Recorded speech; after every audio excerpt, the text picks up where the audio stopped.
Le réseau des femmes leaders africaines a été reçu hier par le Premier ministre Shogel Kokala Maïga. Les femmes leaders sont venues faire part de leur initiative de mener un plaidoyer auprès des chefs d'État de la CEDEAO pour la levée des sanctions contre le Mali. Le ministre de la Défense et des anciens combattants était à Nara puis à Guiré. Colonel Sadio Kamara voulait s'enquérir des réalités et des conditions de vie et de travail des militaires.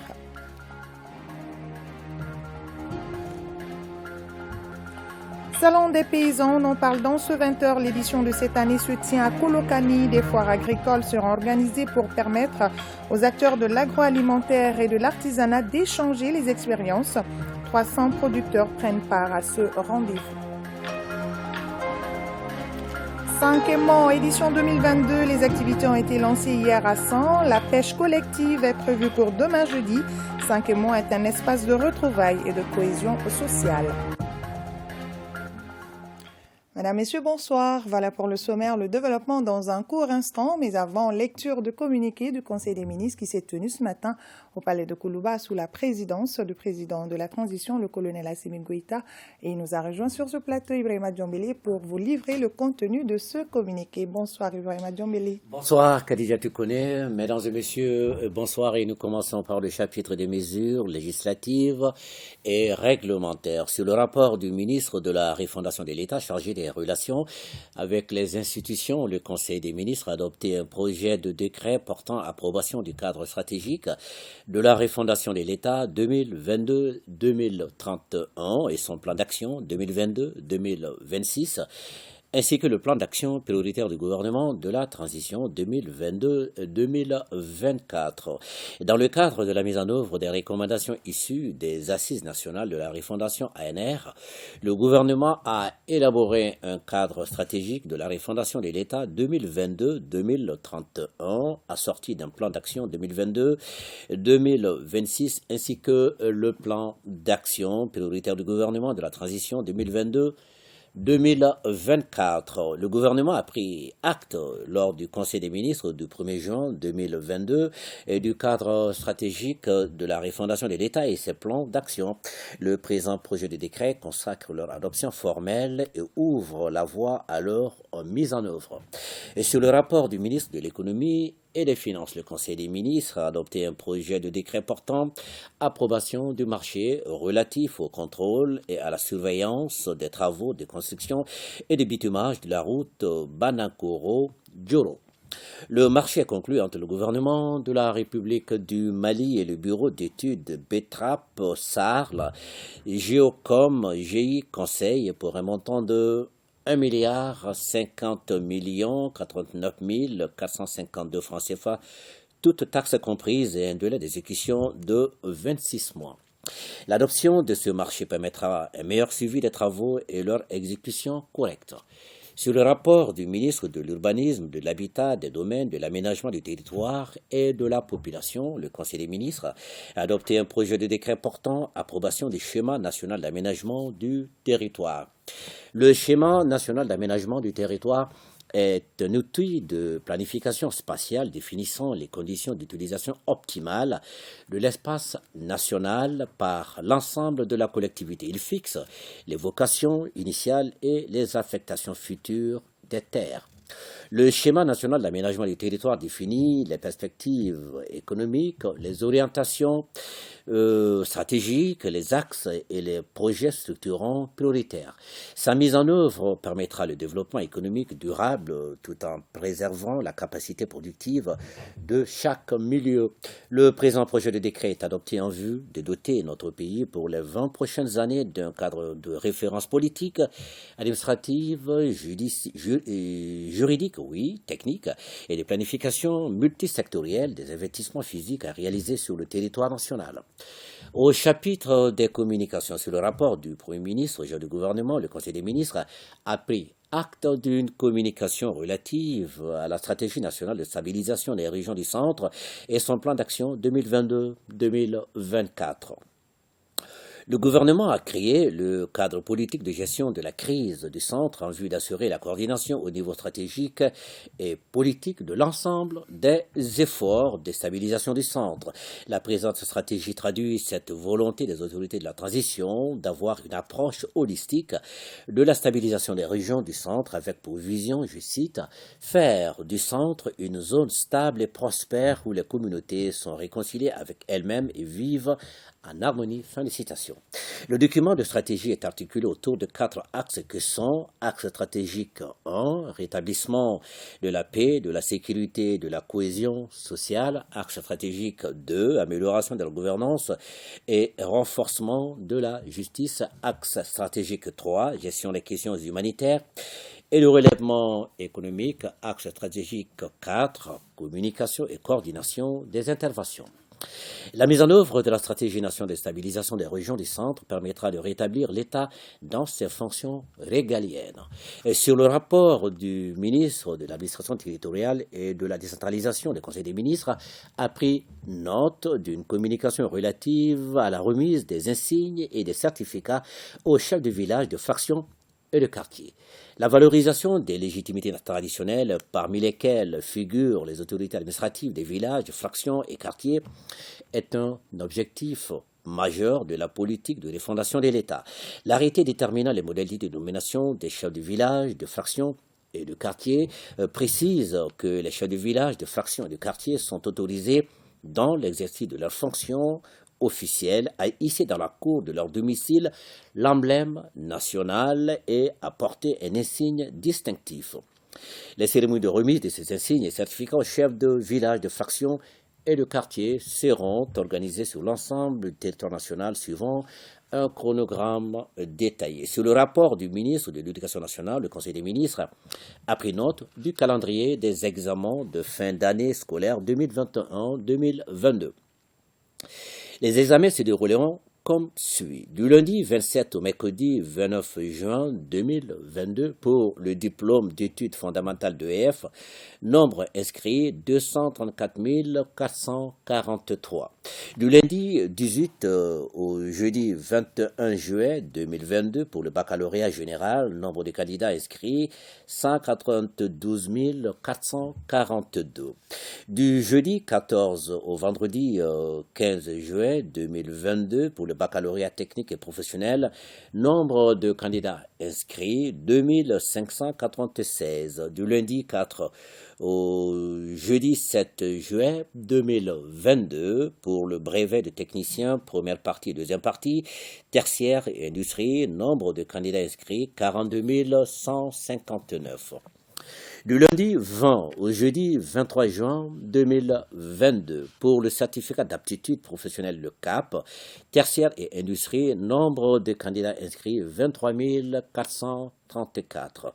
Du lundi 18 au vendredi 22 juin 2022 pour l'examen des instituts de formation des maîtres, nombre de candidats inscrits 11 603. Du lundi 1er au vendredi 5 août 2022 pour l'examen du brevet de technicien des écoles de santé. Les examens du DEF et du bac seront organisés pour les candidats réfugiés en Mauritanie, au camp de Bera à Bassikoumou, aux mêmes dates que les candidats de l'intérieur. Le ministre de la Santé et du Développement social a informé le Conseil des ministres de l'évolution de la maladie à coronavirus, marquée par une augmentation du nombre de cas testés positifs par rapport à la semaine précédente. Le président de la transition, chef de l'État, a appelé la population au respect strict des mesures de prévention et de lutte contre la maladie. Ce sera tout pour ce soir, Khadija Toukoune. Merci bien, vraiment. Djambélé, suite de ce journal, et nous vous l'annoncions dans les titres, le Premier ministre Choguel Kokala Maïga a rencontré hier le réseau des femmes leaders africaines. Ces femmes leaders sont venues faire part au Premier ministre de leur initiative de mener un plaidoyer auprès des chefs d'État de la CEDEAO pour la levée des sanctions contre le Mali. Le détail avec Mamadou Fani.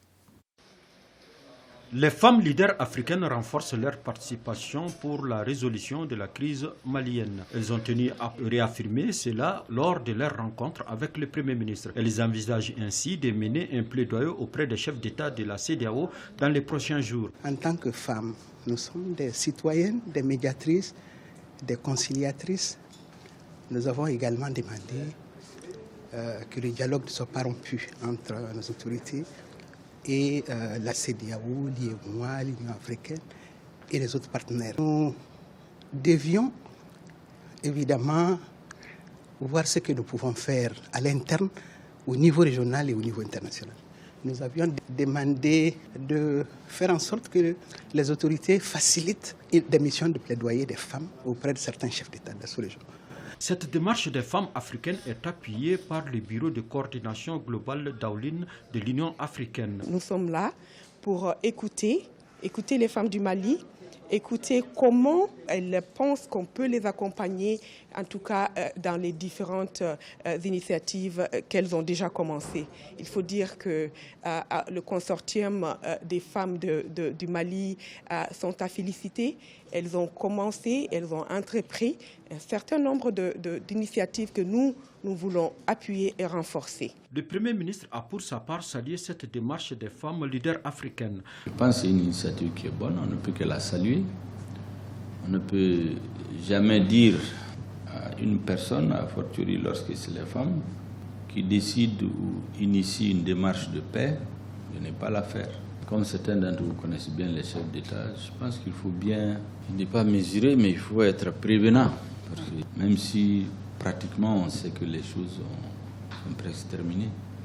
Le réseau des femmes leaders africaines a saisi cette occasion pour rappeler au Premier ministre le respect de l'intégration des femmes dans les politiques de prise de décision conformément à la loi 052.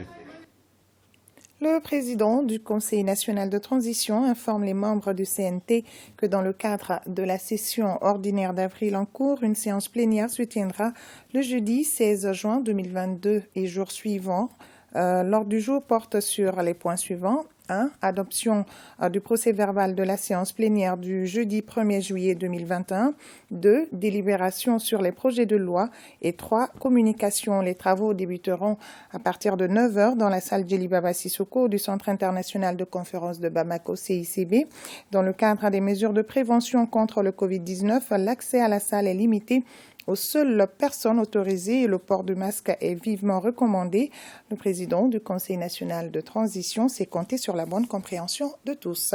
On en vient à un autre titre de ce journal. Le ministre de la Défense et des anciens combattants, le colonel Sadio Camara, s'est rendu à Nara puis à Guiré. Le ministre Camara voulait s'enquérir des conditions de vie et de travail des militaires sur le théâtre des opérations. Commentaire, Abdoulaye Sako. Le ministre de la Défense et des anciens combattants au plus près des hommes. Dans les localités de Nara et de Guiré, le colonel Sadio Camara est allé constater les conditions dans lesquelles ces hommes défendent leur patrie.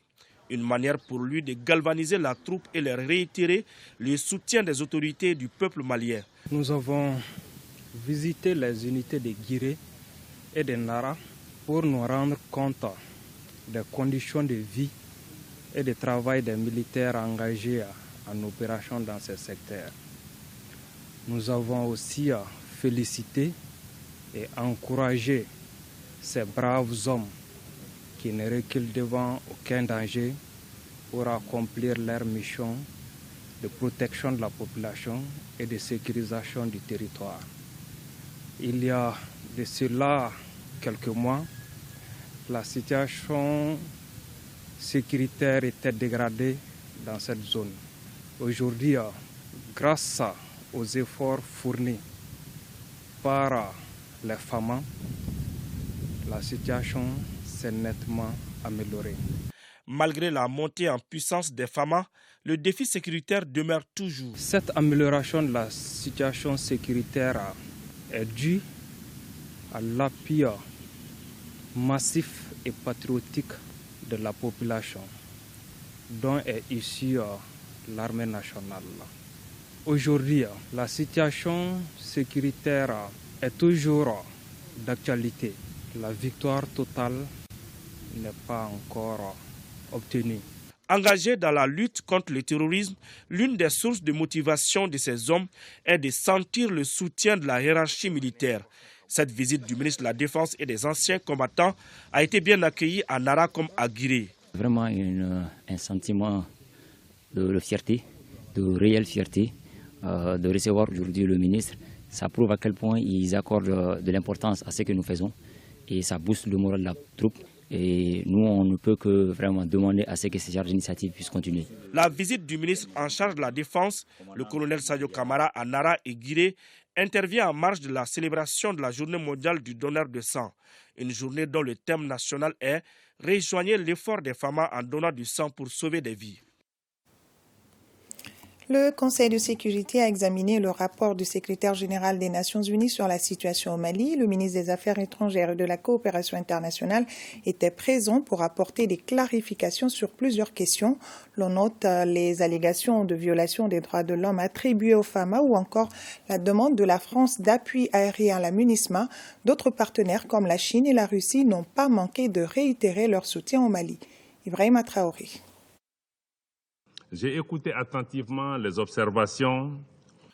Le chef de la diplomatie malienne s'est exprimé pendant 26 minutes devant les membres du Conseil de sécurité de l'ONU. Sur la situation sécuritaire, le ministre des Affaires étrangères et de la coopération internationale s'est glorifié de la montée en puissance des forces armées maliennes. Face aux résultats probants enregistrés par les FAMA, Abdoulaye Diop déplore certains agissements. Sur un certain nombre d'allégations en rapport avec la situation sécuritaire qui ont été faites autour de la table, j'imagine que les uns et les autres font référence à la coopération entre le Mali et la Fédération de Russie, que nous rappelons encore une fois, qui est une coopération d'État à État. Mais si les uns et les autres font référence à Wagner, je voudrais être très clair que pour le Mali, nous ne connaissons pas de Wagner.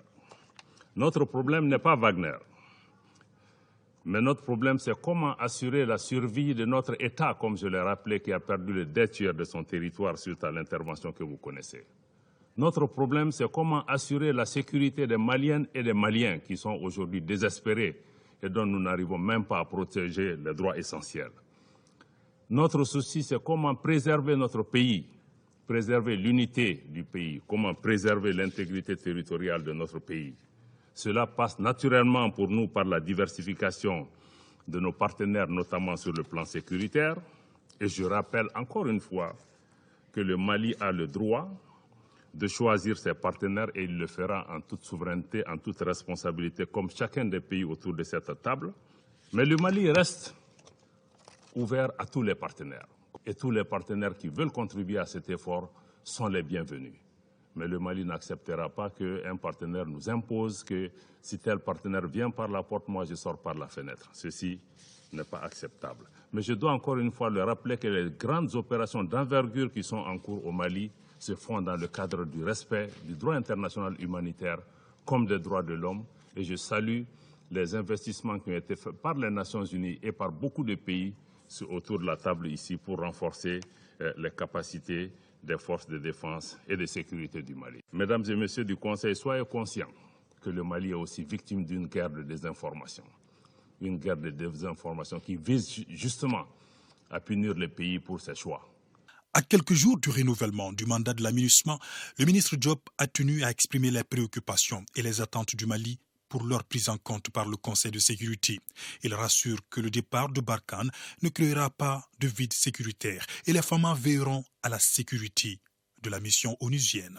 Le mandat de la MINUSMA doit obligatoirement prendre en compte la montée en puissance des forces de défense et de sécurité du Mali, qui sont désormais en première ligne face aux groupes terroristes, qui enregistrent certes des pertes, mais qui en infligent aussi énormément sur le terrain. De même, dans le cadre du renouvellement sus-évoqué du mandat de la MINUSMA et la demande d'appui aérien de Barkhane, le gouvernement du Mali exprime son opposition ferme à l'intervention sur son territoire de la force française Barkhane. Sur le retour à l'ordre constitutionnel, le ministre Diop annonce plusieurs actions en cours. La durée de la transition est fixée à 24 mois par un décret présidentiel. La création d'une commission de rédaction d'un avant-projet de constitution et l'adoption dans les tout prochains jours par le CNT d'une nouvelle loi électorale. Ce processus aboutira à la publication par le gouvernement du chronogramme de la transition.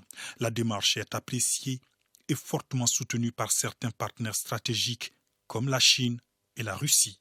La Chine se félicite des communications entre le gouvernement malien et la CEDEAO concernant la transition politique. Le gouvernement malien a récemment annoncé un nouveau calendrier pour la transition et il a fixé l'objectif de rétablir l'ordre constitutionnel grâce à des élections. La Chine a toujours appuyé, a toujours soutenu les Africains afin qu'ils règlent les problèmes africains de manière africaine. Nous encourageons le gouvernement malien en ce sens. Nous constatons que les autorités de transition ont sérieusement l'intention de régler progressivement les problèmes qui se sont accumulés. Le rétablissement de l'ordre constitutionnel, bien entendu, est l'une des priorités. Nous prenons bonne note de la décision du gouvernement malien visant à accélérer les délais de la période de transition, ou plutôt à les fixer à 24 mois à partir du 26 mars. Il s'agit là d'un compromis optimal qui, pour nous, doit être sérieusement examiné par nos collègues de la CEDEAO. Nous prônons la poursuite du dialogue entre Bamako et la CEDEAO afin de lever les sanctions régionales existantes dont souffre la population malienne, tout comme celle des pays qui ont instauré ces restrictions. Le ministre des Affaires étrangères et de la coopération internationale n'a pas manqué de rappeler que le Mali reste ouvert au dialogue. Il a particulièrement salué l'engagement du président togolais et du médiateur de la CEDEAO qui œuvrent à la levée des sanctions qui frappent les populations maliennes et qui affectent l'économie du pays. Aussi, les médiateurs des pays membres de l'UEMOA étaient réunis du 6 au 10 juin dernier à Ouagadougou, au Burkina Faso, pour leur 6e Assemblée générale ordinaire sur le thème « Le médiateur à l'épreuve des défis majeurs dans l'espace UEMOA ». La rencontre a été sanctionnée par une déclaration sur la situation au Mali et au Burkina Faso. Dans cette déclaration, l'Association des médiateurs des pays de l'UEMOA réaffirme son attachement aux idéaux qui ont sous-tendu la création des institutions communautaires sous-régionales, exhorte les institutions sous-régionales à lever incessamment les sanctions à l'encontre de la République du Mali et du Burkina Faso et invite les institutions sous-régionales à accompagner le Mali pour la réussite du processus de transition et au respect des textes et décisions de la juridiction communautaire. L'association a par ailleurs adressé une motion spéciale de soutien aux médiateurs de la République du Mali dans ses efforts et son engagement en vue de la levée des sanctions strictes et radicales imposées au peuple malien. Parlons foire et rendons-nous à Kolokani où s'est ouverte la 2e édition du Salon des paysans. Cette rencontre permettra aux acteurs de l'agroalimentaire et de l'artisanat d'échanger leur savoir-faire à travers l'organisation des foires agricoles. Environ 300 producteurs prennent part à cet événement. Le reportage de Mohamed Kayantao et Abouakar Traoré. Le cercle de Kolokani, avec ses 200 000 habitants pour une superficie de plus de 14 000 km², est une zone d'agriculture par excellence. Mais depuis des années, des difficultés liées à l'environnement et à la rareté des pluies entravent les rendements agricoles de la localité. L'association Dabataye Tignaye prend le problème à bras le corps à travers le Salon des paysans qui est à sa 2e édition. L'événement est marqué par des conférences débats, des rencontres B2B, des jeux et loisirs, et des espaces d'information, conseils, publicité. Mon objectif est de lutter contre l'insécurité alimentaire, faire valoriser l'agriculture et montrer aux jeunes que l'agriculture est le premier emploi de notre pays.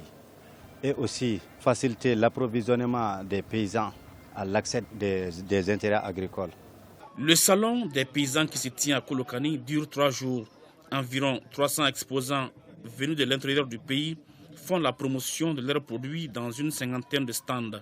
Je suis là pour présenter l'encens de ma maman. C'est une grande occasion pour moi de participer. Les organisateurs se réjouissent de l'accompagnement du gouvernement à travers le ministre délégué en charge de l'action humanitaire et le ministre du développement rural qui, au-delà de l'appui de son département, a rappelé la subvention des intrants pour les céréales par l'État à hauteur de 17 milliards de francs CFA cette année.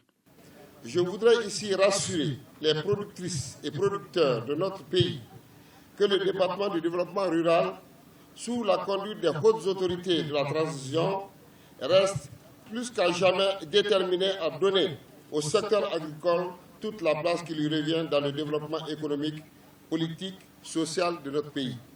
Respect de la transition oblige, la délégation ministérielle a rendu une visite de courtoisie au chef du village qui a saisi l'occasion pour formuler 2 principales doléances aux paysans du jour. Il s'agit de la fourniture de colocani en équipement agricole et de l'aménagement des barrages facilitant le ruissellement des eaux de pluie. Comment promouvoir les cultures fourragères au Mali? C'est tout le sens de cet atelier qui se tient à Bamako.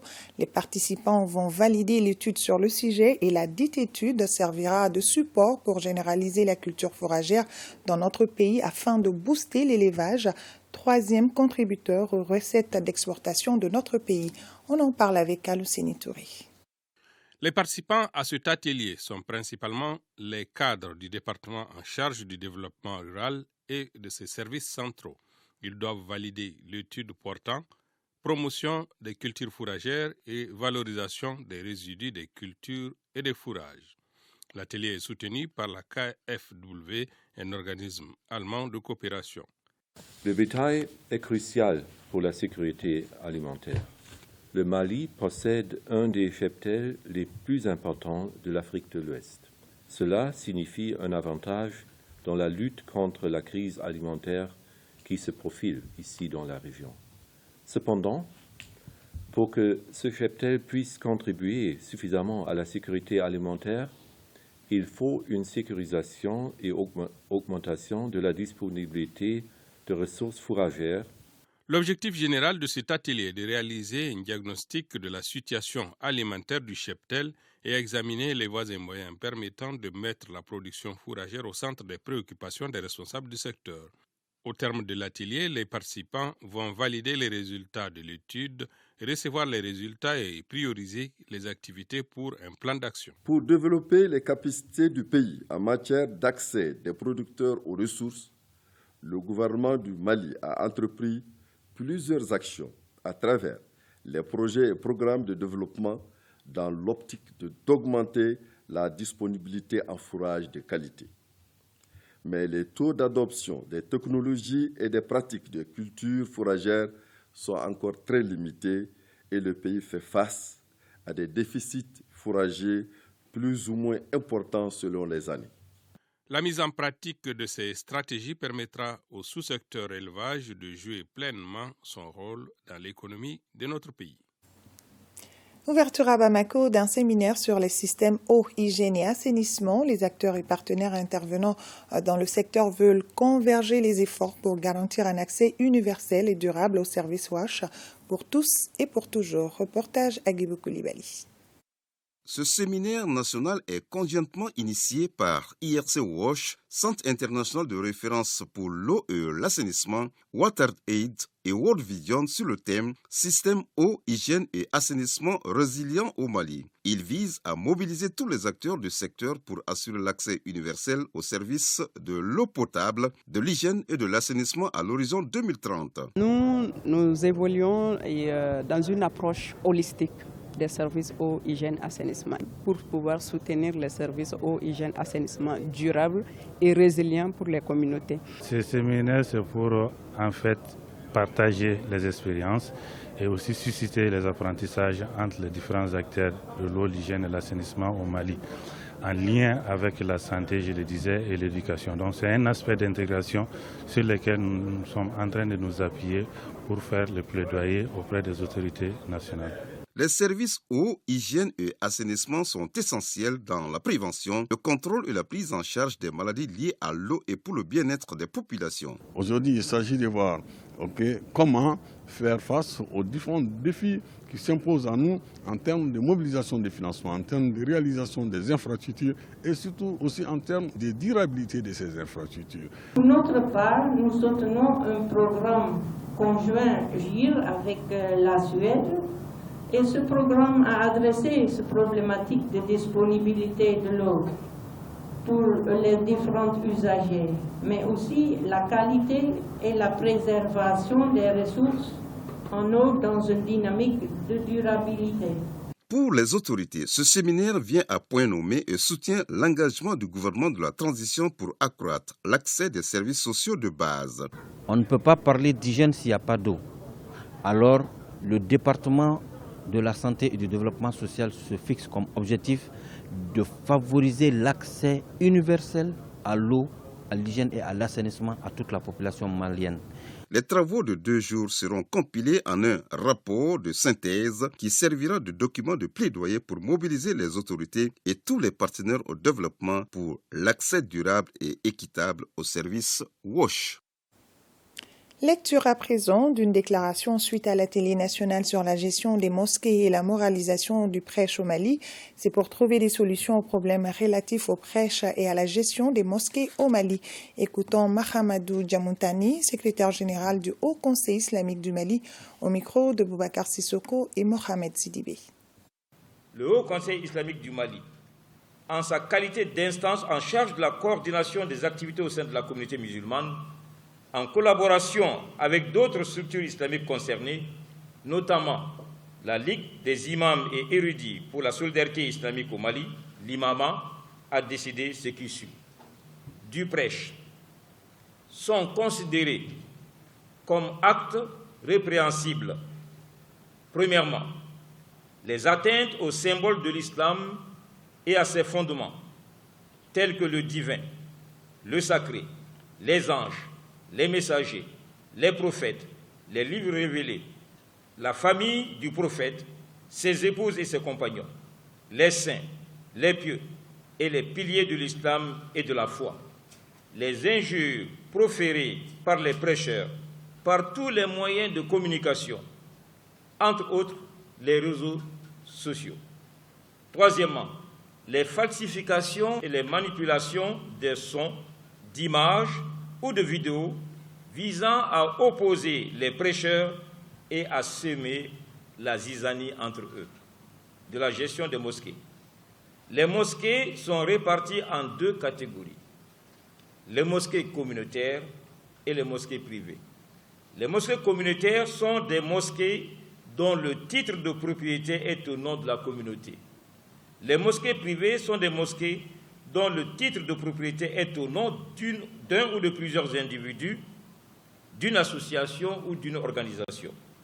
La gestion de la mosquée communautaire relève de la communauté et se fait par consensus.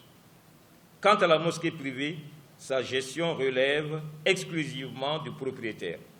Dans les 2 cas, la gestion doit se faire conformément aux règles de l'islam et à la législation en vigueur. L'imam est le premier responsable de la mosquée. L'intronisation de l'imam dans une mosquée communautaire est du ressort de la communauté. Dans une mosquée privée, elle relève du propriétaire de la mosquée. Demain, 16 juin, l'Afrique commémore la journée de l'enfant africain, une journée mise à profit pour faire le point des avancées sur la protection et la promotion des droits des enfants. Le Mali commémore la journée cette année dans un contexte particulier lié à la crise sécuritaire, une crise qui a occasionné le déplacement de nombreux enfants et leurs familles. Le gouvernement malien mène des actions pour que chaque enfant puisse jouir pleinement de ses droits.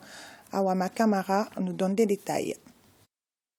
Chaque 16 juin, l'Afrique célèbre la mémoire des écoliers innocents massacrés à Soweto en 1976 par le régime de l'apartheid.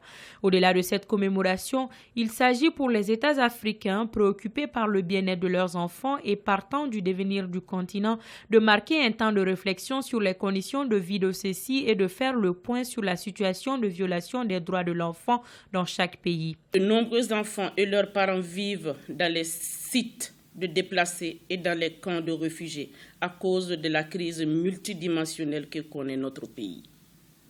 À cause de cette situation, de nombreux enfants n'ont pas d'acte de naissance, ne vont plus à l'école, n'ont plus accès aux services de santé, à une alimentation saine et un logement décent. En outre, il est regrettable de constater que dans nos communautés, des filles continuent d'être données en mariage avant l'âge requis.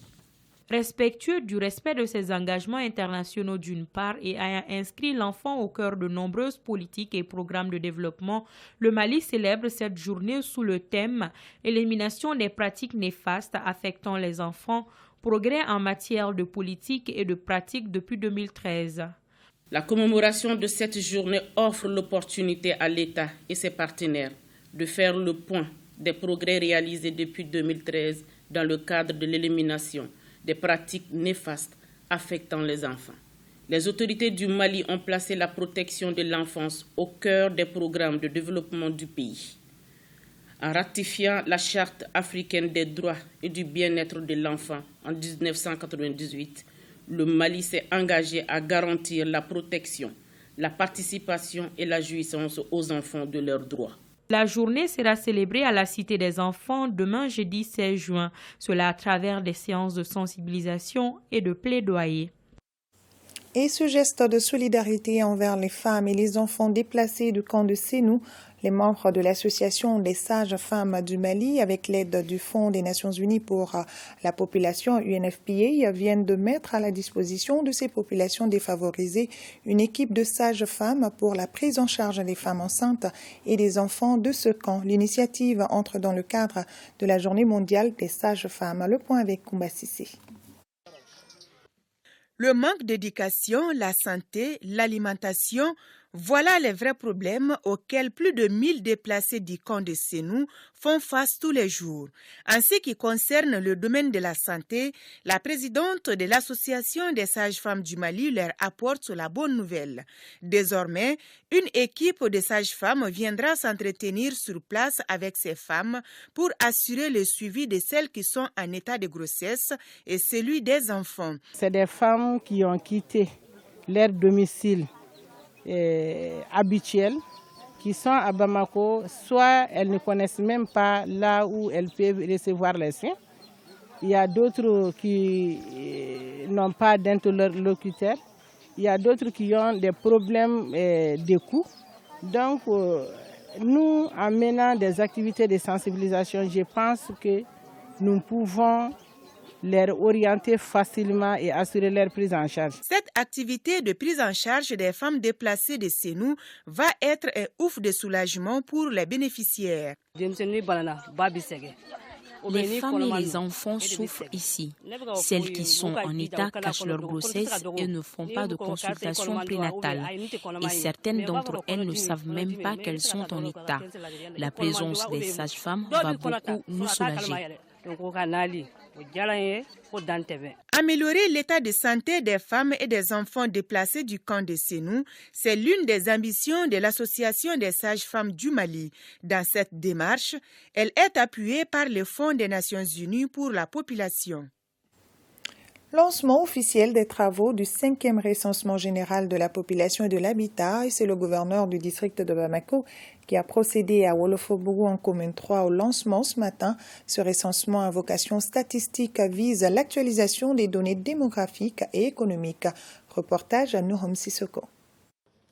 C'est parti pour les activités du 5e recensement général de la population et de l'habitat dans le district de Bamako. Le gouverneur a lancé les travaux chez le chef de quartier de Wolofobougou en commune 3, en collaboration avec la direction de la planification, de la statistique, de l'informatique, de l'aménagement du territoire et de la population du district de Bamako. Ce recensement a un but purement statistique et vise à contribuer à l'amélioration de la connaissance de la situation démographique, sociale et économique du pays et de sa dynamique en vue d'une meilleure prise en compte des variables démographiques dans les programmes et stratégies de développement par la fourniture des données socio-démographiques pertinentes, fiables et à jour. Pendant un mois, des équipes composées de contrôleurs, de chefs d'équipe et d'agents recenseurs seront déployés sur le terrain pour la collecte de données. La réussite d'une telle opération nécessite l'implication de chacun et de tous, et à tous les niveaux. Chacun de nous, responsables administratifs, élus des collectivités, acteurs de la société civile, femmes, hommes et jeunes, doit contribuer à la réussite de cette opération dont les résultats serviront pour nous et pour les générations futures. Cette opération de dénombrement de la population et de l'habitat se déroule sur toute l'étendue du territoire national du 15 juin au 15 juillet 2022. Le point Covid-19 à présent, les services de santé ont enregistré 0 décès, 15 patients guéris et 2 cas positifs sur 526 tests réalisés. 21 patients sont sous traitement. Le Mali compte environ 7 millions de personnes âgées. Ces hommes et femmes de troisième âge sont-ils bien traités? En tout cas, à l'occasion du 15 juin consacré à la journée mondiale de lutte contre la maltraitance des personnes âgées, le RTM est allé voir si le phénomène de maltraitance est une actualité dans notre pays. Mohamed Kayantao et Aliou Touré. La maltraitance est considérée comme un mauvais traitement occasionnel, durable ou répété infligé à une personne ou un groupe. Le Mali, à l'instar des autres pays d'Afrique et du monde, célèbre ce mercredi la journée mondiale de lutte contre la maltraitance des personnes âgées. L'événement qui se tient le 15 juin de chaque année intervient au moment où notre pays compte environ 7 millions de personnes âgées, dont approximativement 1 200 000 à Bamako.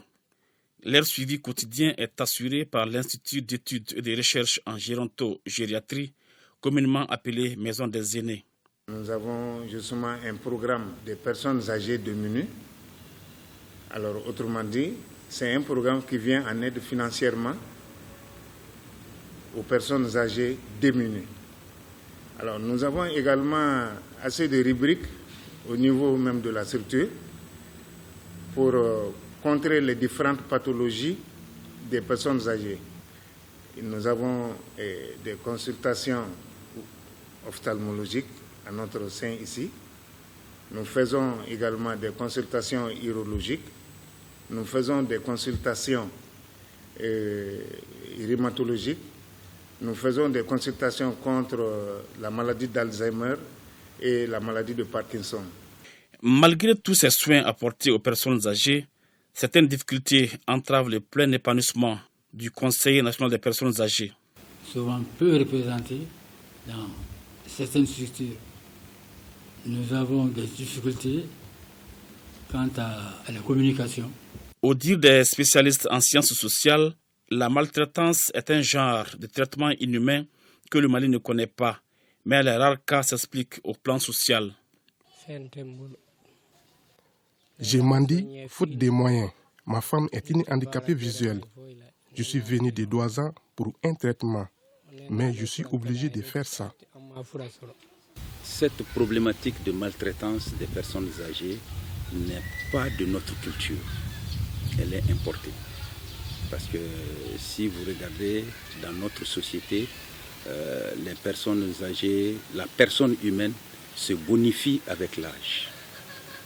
Toute bonification, on ne l'acquiert qu'avec l'âge. Quand on est jeune, on est jeune. Quand on est adulte, on est adulte.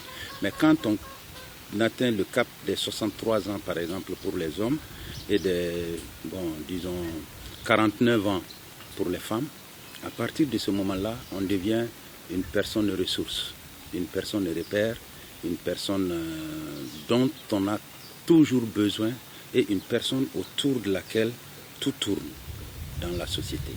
Nous avons tout intérêt à prendre ces visions-là, les journées internationales, pour sensibiliser, pour que ce qui est arrivé chez les autres n'arrive pas chez nous. Pour remédier au mauvais traitement infligé à certaines personnes du troisième âge, nos interlocuteurs proposent des solutions qui pourraient même servir de prévention au phénomène. Les personnes âgées doivent être dorlotées, elles doivent être prises en charge parce que nous sommes également appelés à être personnes âgées. Et ne faites pas à autrui ce que vous ne voulez pas qu'on vous fie. Nous préconisons tout simplement l'aide de l'État, l'aide des personnes de bonne volonté, l'aide des partenaires. Donc nous pensons qu'avec le concours de tous ces gens-là, nous pourrions vraiment mener nos activités à souhait, Dans chaque hôpital, dans chaque centre de santé, il doit y avoir un petit budget d'aide aux personnes importantes, que ce soit sur le plan de la santé ou que ce soit sur le plan même de la survie. Ça doit pouvoir exister. L'État doit faire ça. En marge de la réunion de haut niveau des Nations Unies sur la situation du Mali, une déclaration a été lue par une représentante de la société civile. Le collectif des mouvements, regroupements et associations de soutien à la transition panafricaine de la refondation du Mali rejette cette déclaration. Pour plus de précisions, écoutons la porte-parole du collectif, Doumbia Mariam Touré, est au micro de Abdul Karim Kaba. J'ai écouté attentivement les observations. Le chef de la diplomatie malienne s'est exprimé pendant 26 minutes. Toutes nos excuses pour ce problème technique. Suite donc de ce journal à suivre dans nos programmes. Ce soir, votre émission Malikoura qui signe son retour après quelques temps d'arrêt. Le thème abordé est la révalorisation du textile malien. L'on constate ces derniers temps un grand engouement pour ces tissus made in Mali. Mais comment révaloriser le secteur et le rendre plus rentable pour l'économie? Les spécialistes ont répondu, c'est en Bamanankan avec Cheikh Oumar Sankaré. Sankemo, édition 2022, les activités ont été lancées hier mardi à 100. Plusieurs activités culturelles et artistiques sont au programme et la pêche collective est prévue pour le jeudi 16 juin. Aussi, le festival Sankemo se tiendra pendant 5 jours pour une cohésion sociale. De San, le reportage de Drissa Kone et Sambou Diakité. Classé patrimoine culturel et matériel par l'UNESCO en 2009, le rituel de Sankemo est à sa 622e édition. Cet événement, d'année en année, passionne et rassemble les Sanois d'ici et d'ailleurs. Dans le souci de rendre encore plus festif l'événement et de faire de la ville de San un véritable pôle d'attraction, les organisateurs ont créé il y a 3 ans un festival autour de cette traditionnelle pêche collective dans la mare Sanki. L'initiative du festival pour le conseil communal est surtout de redonner vie au Sankemo à travers des innovations, des créativités qui feront de la commune urbaine de San une commune touristique par excellence de par son attachement à son histoire et à ses valeurs culturelles. Cette 3e édition a pour thème Festival du Sanké, facteur de réconciliation nationale et de cohésion sociale. Une conférence et débat, des animations artistiques et culturelles, des expositions et ventes de produits locaux sont entre autres activités prévues. Ces rites du Sankemo marquent traditionnellement le début de la saison des pluies, une belle image cosmogonique ancrée dans le méandre des temps anciens. C'est pourquoi, dans le processus de refondation du Mali, le Malikoura, initié par les plus hautes autorités du pays, une place assez importante sera réservée aux valeurs sociétales, toutes choses qui riment avec le présent événement. La visite guidée des stands par les autorités, la pose de la première pierre du monument Bakouré Traoré, père fondateur de San, ont mis fin à la cérémonie de lancement des activités du Sankemo 2022. Et justement, le 24e numéro du magazine Afrique émergente met un accent sur la fête annuelle de Sankemo.